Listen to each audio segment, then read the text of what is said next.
അച്ഛാ, നമുക്കറിയാം, ഞാൻ മനസ്സിലാക്കുന്നിടത്തോളം മൈക്കിൾ പനച്ചിക്കലച്ഛൻ്റെ ഏറ്റവും അവസാനത്തെ ആ ഒരു ഗാനത്തിന് സംഗീതം നൽകാൻ അങ്ങേക്ക് വലിയൊരു അവസരം ലഭിച്ചിട്ടുണ്ട്. അച്ഛനുമായി അടുത്ത് പ്രവർത്തിക്കാൻ ലഭിച്ച അവസരങ്ങളെ എങ്ങനെ നോക്കിക്കാണുന്നു? പ്രത്യേകിച്ച് സംഗീത മേഖലയോട് മൈക്കിൾ അച്ഛൻ പുലർത്തിയ ഒരു തീക്ഷ്ണതയെ അങ്ങ് എങ്ങനെ നോക്കിക്കാണുന്നത്? അത് എത്രത്തോളം അങ്ങയുടെ ജീവിതത്തെ സ്വാധീനിച്ചിട്ടുണ്ട്? ബഹുമാനപ്പെട്ട മൈക്കിൾ പനച്ചിക്കലച്ഛൻ്റെ നിര്യാണത്തില് എനിക്ക് നഷ്ടപ്പെട്ടു പോയത് നല്ല ഒരു ജ്യേഷ്ഠ സഹോദരനെയാണ്. അദ്ദേഹം ഒരുമിച്ച് ഞാൻ ചെയ്ത അനശ്വരങ്ങളായ ഏതാണ്ട് 20ഓളം ഗാനങ്ങൾ, അനുഭവങ്ങൾ പങ്കുവയ്ക്കാൻ എനിക്ക് ഈ ഷിക്കാന TV-യിൽ അവസരം ലഭിച്ചു നന്ദി പറയുന്നു.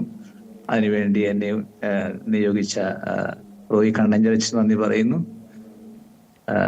ഞങ്ങൾ ഒരുമിച്ച് 20ഓളം ഗാനങ്ങളാണ് ഒരുമിച്ച് ചെയ്തിരിക്കുന്നത്. എല്ലാം തന്നെ പൂർണ്ണതയുള്ള പ്രാർത്ഥനയിലെ അടിത്തറയിൽ പണിതുയർത്തിയ പണിതവ ഗാനങ്ങളാണ്. ഞാൻ അച്ഛനായിട്ട് ആദ്യം ചെയ്ത പാട്ട് തൃക്കൈകളിൽ പൂജ്യപാദങ്ങളിലാണ്. അറിയാലോ അല്ലേ? തൃക്കൈകളിൽ പൂജ്യപാദങ്ങൾ ഏറ്റവും ആദ്യത്തെ പാട്ടാണ് ഞങ്ങൾ ഒരുമിച്ചുള്ള. അത് വളരെ വളരെയധികം ഫേമസ്, പ്രശസ്തി കിട്ടിയൊരു പാട്ടാണ്. നമ്മുടെ ദേവാലയങ്ങളെല്ലാം പാടുന്ന ഒരു പാട്ടാണ്. ആ പാട്ടിന്റെ രചന ഞാൻ അതിനെക്കുറിച്ച് എപ്പോഴും ഷെയർ ചെയ്യാറുണ്ട്. ഒരിക്കൽ അച്ഛൻ എന്നെ കാണാൻ വന്നപ്പോൾ ഞാൻ പനച്ചിക്കലോട് പറഞ്ഞു, പനച്ചിക്കലച്ച, എനിക്ക് തൃക്കൈകളിൽ എന്ന് തുടങ്ങുന്ന ഒരു പാട്ട് വേണം. എൻ്റെ ഓഡിയോ ടൈറ്റിൽ അങ്ങനെയായിരുന്നു. കേൾക്കാമോ ഞാൻ പറയുന്നത്?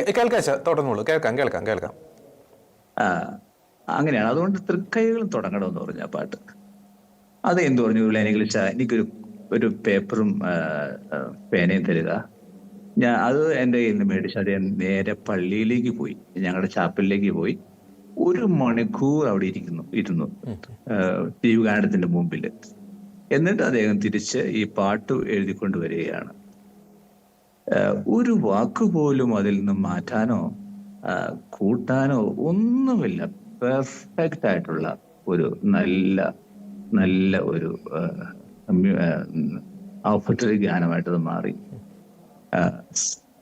നിൻ ജീവനിൽ ദിവ്യ വിരുന്നാകുവാൻ പൊടിയുന്നു ഞാനും ബലിവേദിയിൽ.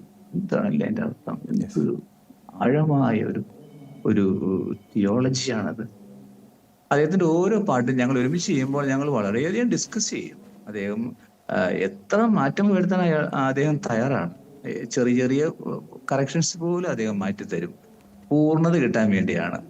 അപ്പൊ അതൊപ്പം തന്നെ നമ്മൾ പറഞ്ഞ് പഠിപ്പിക്കും എന്താണ് ഇതിന്റെ അർത്ഥം എന്നൊക്കെ പറഞ്ഞ്. അപ്പൊ ഒരു പാട്ട് കഴിയുമ്പോൾ നമുക്കൊരു ഒരു പുസ്തകം വായിച്ചിട്ടൊക്കെ ഫലമാണ് കിട്ടുന്നത്. അദ്ദേഹമായിട്ട് ഞാൻ ചെയ്ത പാട്ടുകൾ ഉദാഹരണമായിട്ട് തൃക്കൈകളിലുണ്ട്. വിളിച്ചാൽ വിളി കേൾക്കും, എന്റെ കൈവിലങ്ങഴിഞ്ഞു വീണു, കർത്താവേ നീ എന്റെ കൂടെയുള്ളതിനാൽ, ആഴത്തിൽ മുറിവേറ്റു വേദനിക്കുമ്പോൾ, എത്ര പോയാലും ഇതെല്ലാം കണ്ണു നിറയ്ക്കുന്ന പാട്ടുകളാണ്. ഈ പ്രത്യേകിച്ച് ഇപ്പൊ ഞങ്ങൾ ഒരുമിച്ച് ചെയ്ത അദ്ദേഹം രോഗശൈലിയിൽ ആയിരുന്നുകൊണ്ട് എഴുതിയ നീണ്ടൊരു പാട്ടാണ്. 11 മിനിറ്റ് 12 മിനിറ്റ് വരും. ഞങ്ങൾ തമ്മിൽ എന്തുമാത്രം ഡിസ്കഷൻസ് ആ പാട്ടിന് നടത്തുന്നത്, എന്തെല്ലാം കറക്ഷൻസ് അങ്ങോട്ടും ഇങ്ങോട്ടും. എനിക്കത് ഭയങ്കര ഒരു അറിവായിരുന്നു. ജീവിതത്തെക്കുറിച്ചും മരണത്തെക്കുറിച്ചും സ്വർഗത്തെക്കുറിച്ചുള്ള ആഴമായ ചിന്തകളെല്ലാം അടുക്കി വെച്ച് എന്നും എപ്പോഴും എത്ര നാൾ കഴിഞ്ഞാലും നമുക്ക് ഊഹിക്കാൻ പറ്റുന്ന മനോഹരമായ പാട്ടാണത്. ഞാൻ വരികളൊന്നും കേട്ടത്, സ്വർഗത്തിൽ നാം ചെല്ലുമ്പോൾ നേരിൽ കാണും ദൈവത്തെ, കണ്ണഞ്ചുന്ന മഹത്വത്തിൽ ചേർന്ന് വസിക്കും സ്നേഹത്തിൽ. അവിടെ നമ്മളെല്ലാവരെയും കാത്തു നിൽക്കുകയാണ്. എല്ലാവരെയും സ്വർഗത്തിലുള്ള സകലരും നമ്മളെ കാത്തിരിക്കുകയാണ്. മനോഹരമായ ഗാനം. അങ്ങനെ ഞങ്ങൾ 20ഓളം പാട്ടുകൾ ചെയ്തിട്ടുണ്ട്. ഹലോ, ഇതുപോലെ ഓരോ പാട്ടിന്റെ പുറകിലും വളരെയധികം ഡിസ്കഷനുണ്ട്, വളരെയധികം പ്രാർത്ഥനയുണ്ട്, ചർച്ചകളുണ്ട്. ഇത് പാട്ട് കമ്പോസ് ചെയ്യുന്നത് മാത്രമല്ല, അതിലൂടെ നമ്മെ അദ്ദേഹം പഠിപ്പിക്കുകയാണ്. ഓരോ രഹസ്യങ്ങൾ പഠിപ്പിക്കുകയാണ്. ഞങ്ങളിപ്പോൾ ചെയ്യാൻ ഞങ്ങൾക്ക് സാധിക്കാതെ പോയൊരു പാട്ടുണ്ട്, മനോഹരമായ പാട്ട്. എന്തൊരു ആഴമാണ് അതിൻ്റെയൊക്കെ രചനകൾ എന്നറിയാമോ? നമുക്ക് ഒരു വാക്ക് പോലും മാറ്റാനില്ല അദ്ദേഹത്തിന്റെ പാട്ടില്. അത്ര ആഴമായ പ്രാർത്ഥനയിൽ നിറഞ്ഞ് തുളുമ്പി നിൽക്കുന്ന അദ്ദേഹത്തിന്റെ 20ഓളം പാട്ടുകൾ എനിക്ക് ചെയ്യാൻ പറ്റി. അത് വളരെ വലിയ ഒരു അനുഗ്രഹമായിട്ട് ഞാൻ കണക്കാക്കുന്നു. എന്നും ഞാൻ അച്ഛനെ ഓർക്കുന്നു, സ്നേഹത്തോടെ ഓർക്കുന്നു. എനിക്ക് അദ്ദേഹത്തെ കുറിച്ച് ഓർക്കുമ്പോൾ കണ്ണു നിറയുന്ന അത്ര സ്നേഹമാണ് ഞങ്ങൾ തമ്മിൽ.